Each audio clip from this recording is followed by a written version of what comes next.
በተደጋጋሚ ሆዷና ልቧ ላይ ተረግጣ ሐኪም ቤት ትመረመር ነበር እና ዶክተሮች ጠይቃት ሰውን የረገጠኝ ያለችው የሚል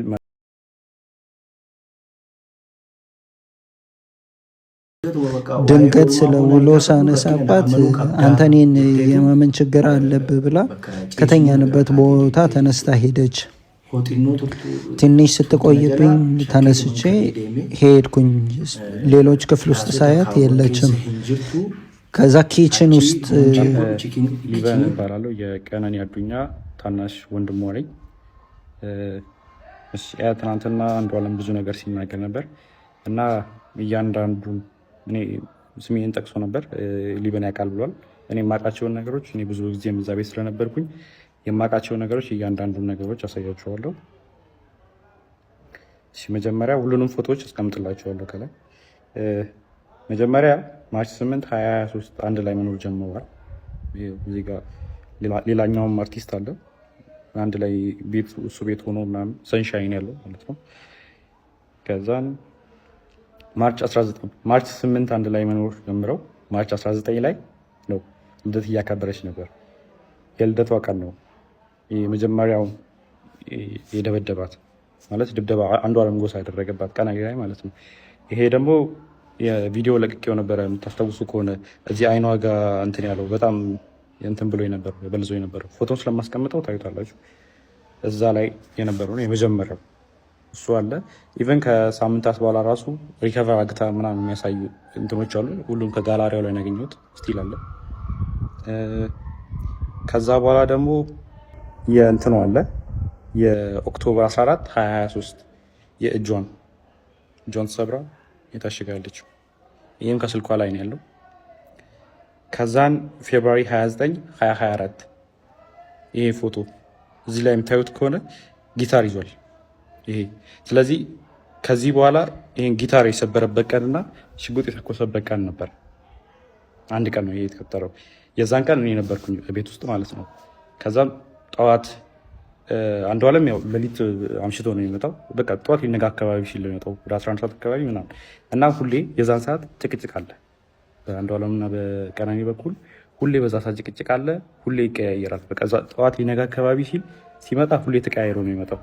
ከዛን የዛን ቀን ተኝቼ ነበረ። እኔ 1 ሰዓት አካባቢ ይሆናል ተኝቼ ነበረ።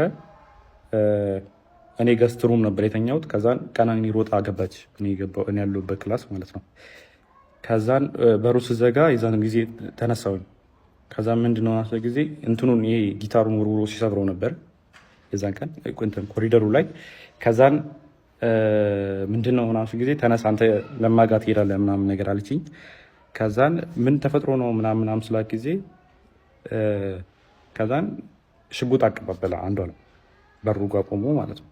ከዛን እኔ ላናገረው ናሱ ጊዜ ከዛን አይሆንም ይመታሃል ምናምን ብላ እሷ አይተኩስም አንተ ተረጋጋ እኔ ያናግረዋለሁ እንዳትገባ በመሀል ብላ በሩን ከፍታ ወጣች።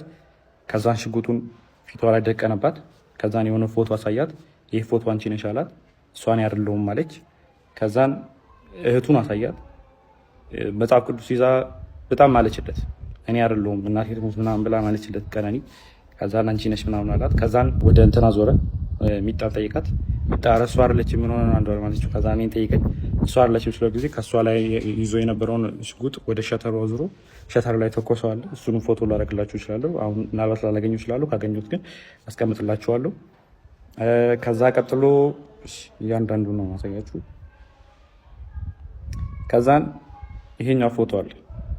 ይሄ ፎቶ ማለት አንዷለም ጎሳ በኢሬቻ ኮንሰርት ላስት ታይም ያደረገው ከዛ በኋላ ከተመለሰ በኋላ በሆነ ብር ምክንያት ከሌላ ሰው ጋር ተጋይቶ በሱ ሰበብ እሷን ሊደበደባት።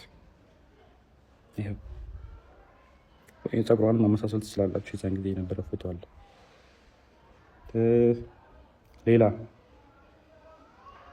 ሌላ ጃንዋሪ 27 2025 ይሄ ፎቶ አለ። ይሄ ደግሞ ከመሞታ 1 ወር ከ15 ቀን ወይ 1 ወር ከምናምን ነው የሚሆን። ጃንዋሪ 27 ማለት እሷ ማርች 11 አካባቢ ነው። ስለዚህ በጣም 1 ወር ከ15 ቀን ማለት ይቻላል። የዚህን ቀንም እኔ እዛ ቤት ነበር። ማታ መብራት የለም ነበረ። ከዛን አንድ ላይ እየተጫወትን ነበረ። እሱም አብሮን ነበረ፣ እህቱም ነበረች። አንድ ላይ እየተጫወትን ነበረ። ከዛን 4 ሰዓት አካባቢ የሆነ የሚጠቃቀማቸው ነገሮች አሉት እሱ የራሱ የግል ሱሶች ምናምን ነገር አሉበት። ከዛን እሱ ሊጠቀም ስለፈለገ የሚጣናተኝ ወይ ምናምን ሲላ ጊዜ ከዛን ያው እኔ ፊት ማድረግ ስለደበረው ይሆናል ምናምን ብዬ እኔም ገብቼ ተኛው፣ ሚጣም ተኛች። ከዛን ወደ 10 ሰዓት 11 ሰዓት አካባቢ መሰለኝ በጣም ጭቅጭቅ ሰማሁ እና እኔ ሚጣ ክላስ ነበርኩ እንደው። ከዛን ከሚጣ ክላስ ወደዚህ የሚጠቀም ገስት ሩሙ አለ። ከገስት ሩሙ የሰራተኛዋ ከሰራተኛዋ ነው ሳሎን ቤት ያለው። ከዛን ጭቅጭቅ በጣም ይጨቃጨቃሉ ምናምን ነገር ስለምን እንደሆነ በደንብ አላውቅም፣ አልሰማሁትም። ግን ጭቅጭቅ የሆነ የጭቅጭቅ ድምፅ ሊሰማኝ ነበር። ከዛም ተነሳው በጭቅጭቁ። ከዛም በመሀል አልገባም ብዬ ለረጅም ሰዓት ቁጫል። ከዛን የሆነ ሰዓት የሚወድቅ ነገር ሰማሁ። ከዛን የዛን ጊዜ ከፍቼ ስወጣ ቀጥታ በኮሪዶሩ ላይ የነበረው አንዷለም ነበረ። አንዷለም እንትን አለኝ ኖጊዱት በመሀላችን እንዳትገባ ምናምን ብሎ እኔ መልሶኝ በሩን ቆልፈው የሚጣ ክላስ ውስጥ ነበርኩ።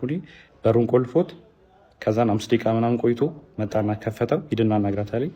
ከዛን በሩ ጋር ሲሄድ ጥርሱ አካባቢ ደምቷል።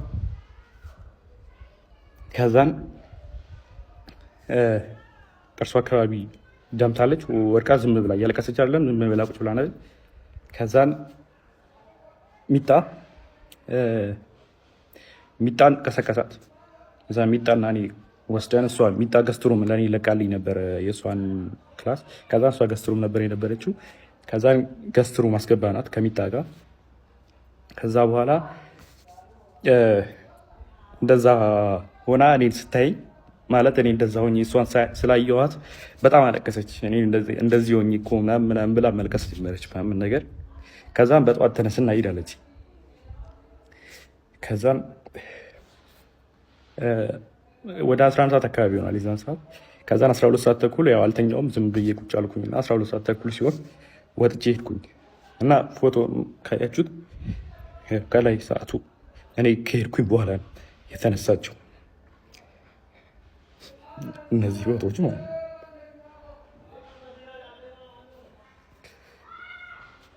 ሌላ ደግሞ ስለ እንትኑ ጉዳይ እሷ ከመሞቷ ከሳምንት በፊት እንትን ምርመራ አግታ ነበረ፣ የመካንነት ምርመራ ማለት ነው። ይህ ያደረገችው ይኸው ፍራይዴ ማርች 7 አርብ ቀን ማለት ነው። እሷ የሞተችው ማክሰኞ ቀን መስለኝ እና ቀኑ አለ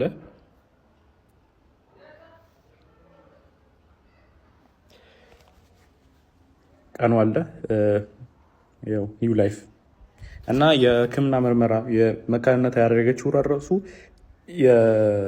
ኦልሬዲ የአቃቢ ሕግ የሰጠው ወረቀት ላይም ተጽፏል። በተደጋጋሚ ሆዷና ልቧ ላይ ተረግጣ ሐኪም ቤት ትመረመር ነበር እና ዶክተሮች ጠይቃት ሰውን የረገጠኝ ያለችው የሚል መልስ ሰጥታኛለች ብሏል። ይሄ ወረቀቱ ላይም ተጽፏል፣ እንትን ላይም አለ። ለዛ ነው ይህን ምርመራ ያደረገችው ራሱ። ከዛን ይህ ምርመራ ደግሞ ሰኞ ቀን ማታ ሰምተውታል። እናትየዋ ራሷ ስትናገር ነበር። አንዷለም እናት ምን ስትል ነበረ? ደውላልኝ እኔ እኮ መውለድ እችላለሁ አለችኝ። ከዛን እኔ እንደውም ለካስ ልጄ ነው ወይ አልኳት ብላ ራሷ የአንዷለም እናት ስትናገር ነበረ። ከዛ ሲቀጥል ደግሞ ሰላም እንዴት አላችሁ? እኔ አንዷለም ጎሳ እባላለሁ። ዛሬ ወደ እናንተ ፊት የመጣሁት ያው የሰሞኑን በሚዲያ ላይ እየተዘዋወረ ያለው በሶሻል ሚዲያው ላይ እየተዘዋወረ ላለው ነገር ነው። እሱን ክሊር ላደርግላችሁ ነው የመጣሁት። ያለው ነገር ምንድን ነው? ያው ጉማን በተመለከተ ያለ ጉዳይ ነው። እኔ ምንም አይነት የማወጣው ጉማ የለም። እጄም ከእንደዚህ አይነት ነገር ንጹህ ነው። የኦሮሞ ሕዝብ እንዲረዳኝ የሚፈልገው ይሄንን ነው። እኔ ትልቅ ሀዘን ላይ ነው ያለሁት። እኔ ሀዘኔን እንኳን በስነ ስርዓት መከታተል ወይም ደግሞ ሀዘኔን መወጣት አልቻልኩኝም። ቁጭ ብዬ እስር ቤት ነው የነበርኩትኝ። ከእስር ቤትም ከወጣው በኋላ ይኸው አስከፊ ጊዜ ውስጥ ነው በአከታታይ ያለሁትኝ። እኔ እሷን የበደልኩት ወይም እሷን ላይ ያጠፋሁት ነገር የለም። ጉማም የማወጣበት ምንም አይነት ነገር የለም። ሽማግሌዎች የኦሮሞ አባገዳዎች ግን እውነቴን አይተው ያለውን ነገር አጣርተውልኝ ከቤተሰቧ ጋር ያለኝ ግንኙነት መቀጠል እንዳለበት ስላመንኩኝ የሀገር ሽማግሌዎችን የገዳ አባቶችን ልክ ያለው እነሱን የላኳቸው እነሱ ለእኔ ወይንም በእኔ ላይ እንዲያወሩ ፈልጌ ሳይሆን እኔም እውነት አለኝ ብዬ ነው። ሚስቴን ያጣሁት ብዬ ነው። እውነቴን እዩልኝ ብዬ ነው የኦሮሞ ሽማግሌዎችን እና የኦሮሞ አባገዳዎችን የላኩት። ሽማግሌም አባገዳም ደግሞ ያየውን እውነቱን የፈለገውን ያወጣል እንጂ የሰውን ፍላጎት አያወራም። የሰውን ፍላጎት ወይንም ደግሞ እኔ የምፈልገውን ነገር አያወራልኝም። እውነቱን መርምሮ የሀገር ሽማግሌ የደረሰበት እውነት ላይ ይወስናል። ከፈጣሪ በታች እውነትን በማውጣት እነሱ ስልጣን አላቸው። እግዚአብሔርም የሚወደው ያን እውነት ነው። እውነት ደግሞ የእግዚአብሔርም ልጅ ነው። ለዛ ነው ሽማግሌ ላኩት። እኔና ቀኖ በጣም ጥሩ የፍቅር ግንኙነት ነው የነበረን። ቀኖ ዲፕሬሽን ነበራት። ያ ዲፕሬሽን ቤት ውስጥ ከመዋል የመጣ ከሆነ ብዬ በማሰብ የኢንተርኔትና የተለያዩ ስራዎችን እንድትሰራ ከፍቼ ሰጥቻታለሁ፣ አብረን እንድንሰራ። ከዛ በኋላ ይቆማል ብዬ አስቤ ነበር። ግን በተደጋጋሚ ራስን የማጥፋት ሙከራዎችን ታደርግ ነበር። ያንን ነገር ከፍቼ ከሰጧትም በኋላ ከቀጠለችም በኋላ ይሄ ነገር ከኔ ጉልበት በላይ ነው ብዬ ስላሰብኩ አንድ ችግር እንዳይፈጠር የሆነ ችግር ሲፈጠር ወደ አባቷ ደወልኩኝ። ወደ አባቷ ከደወለች በኋላ ይሄንን የተቸገርኩት ይሄን መኖር አልቻልኩም ብላ ለአባቷ ነገረች። ከዛ ተቀብያት አባትየውን እንድታስቡ እንድትጨነቁ አይደለም ግን ከዕለት ተዕለት እንደዚህ የሆነች ነው፣ ሰውነቷም ቀንሷል ብዬ ለለማም ያንን ነገር አወራው። ለለማም አውርቼለት ነበረ። ከዛ በኋላ ማንም ምንም መልስ የሰጠኝ ሰው ወይም ደግሞ ተገናኝቶ ያወራ ሰው ምንም የለም። ማንም ሰው ስለ እሱ አንስቶ ያወራብኝ አልነበረም። ሊበን ደግሞ አይቷል። አንድ ጊዜ አብረው ብቻቸውን፣ አንድ ጊዜ ደግሞ ከኔ ጋር ሆነን አትርፈናታል። የሚያተርፍ እግዚአብሔር ነው። ግን እያየን ዝም አንልም። ራስን የማጥፋት ሙከራ በተለያየ ጊዜ ታደርግ ነበረ። በተለያየ ጊዜ ሙከራዎች ታደርግ ነበር። ይሄ ነገር የተፈጸመለትም አብረን ነው የዋለው። ሆስፒታል አብረን የሄድ ነው። የእርግዝና ክትትል ወይም የወሊድ ክትትል ለማድረግ ሄደን ነበረ። ልደቷን የምታከብርበት ቦታም ፎቶ የምትነሳበት ቦታም አብረን የሄድ ነው። እዛ ድርሻት ደውዪልኝ ብዬ ልጆች ለማግኘት ሄድኩኝ። ከዛ ነው የተለያየ ነው። ማታ ደግሞ በጣም ደስ በሚል በጥሩ ሁኔታ ላይ ነበረ ያመሸ ነው። ከወንድሟ ጋርም ደውላ እያወራች ነው የነበረው። ድንገት ስለ ውሎ ሳነሳባት አንተ እኔን የማመን ችግር አለብህ ብላ ከተኛንበት ቦታ ተነስታ ሄደች። ትንሽ ስትቆይብኝ ተነስቼ ሄድኩኝ። ሌሎች ክፍል ውስጥ ሳያት የለችም። ከዛ ኪችኑን ሳየው ኪችኑ ቁልፍ ነው የነበረው እና የሆነ አበባ ነበረ። አበባው ላይ ቆሜ ሳያት ልብስ ከምናጥብበት ማሽን ጎን ተቀምጣ ላርጎ ሳሙና እየጠጣች ነበረ። ከዛ ዘልዬ ባሁኝና ለምን እንደዚህ ታደርጊያለሽ? ከዚህ በፊት ቃል ገብተሽልኝ ነበር ብዬ ጓደኞቿም እንደዚህ አይነት ነገር እንዳታደርግ መክራት ነው የነበረው እና ጓደኞቿም መክሯት ስለነበረ ይሄን ነገር እንዴት ታደርጊያለሽ? ይሄንን ቃል ለምን ታጥፊያለሽ ብዬ እንደዚህ የምታደርጊ ከሆነ እኔ ከአንቺ ጋር መኖር እንደዚህ ሆኜ አልችልም። ቤተሰቦችሽን ነገ ጠርቼ እንለያያለን አልኳትኝ። ልጆቹን አነሳለሁኝ ብያት ጆጉን እዛ አስቀምጬ ኪችን ትቻት ሄድኩኝ። በር ልከፍት ሲሄድ እንደዛ ነው ይስፋል ብላ ሮጣ ሄዳ በዛ ላይ ዘለለች። እኔ እሷ ጋር መድረስ አልቻልኩም። መጮ ብቻ ነበር የደረስኩት። ጮኩኝ። ልጆቹ ተነሱ። የተፈጠረው ነገር ይሄ ነው። ቀኖ እኔን ምንም የሚያደረገችኝ ነገር የለም። ምንም አይነት ነገር ያረገችኝ የበደለችኝም ነገርም የለም። እኔም እሷን ከመደገፍ ከእሷ ጎን ከመሆን ውጪ ምንም ያደረኳት ነገር የለም። ስለዚህ እጄ ከዚህ ነገር ንጹህ ነው። ምንም ያደረኳት ነገር የለም። እውነቴ ይሄንን ነው። የሀገር ሽማግሌዎችም ይሄንን እንዲያዩልኝ እውነት የፈጣሪ ልጅ ነውና ይሄንን እውነቴን አውጥተው ከቤተሰቧ ጋራ ግንኙነቴን ልቀጥል ነው ያልኩት እንጂ ጉማ ልክፈል ብዬ ሽማግሌ አላኩም። የላኩትኝም ሽማግሌ ስለ ጉማ አላወራም እና በገዳው ስርዓት ይሄ ነገር ነው እንዲሆንልኝ ይፈልጌ ነበረው።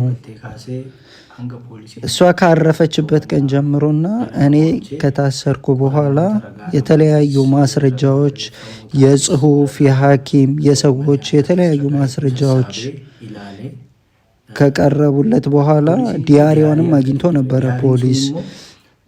ዲያሪዋ ሁሉም ክፍል ወይም ሁሉም ፔጅ ብዙ ነገሮችን ያወራል። ከዛ በኋላ ነው ያየሁት። ለቤተሰብ ራሱ ለኔ ራሱ የተለያየ መልእክቶችን እዛ ዲያሪ ላይ ያስቀምጣለች። በመጨረሻ ላይ እኔ ማስተላለፍ የምፈልገው እውነትን በጥልቀት መርምሩና እውነቱ ላይ ድረሱ። ካልሆነ ደግሞ በአሉባልታ በአሉሽ የተለያየ ወሬ አታውሩ። ነገ ላይ ከቤተሰብ ጋር የሚኖር ጥሩ ነገርን ነገ የሚፈጠር ሰላም ስለሚኖር ልዩነታችንን አታስፉብን። እሷም ነፍሷን ፈጣሪ ይማረው በሰላም ተረፍ። ይሄንን ለማለት ነው።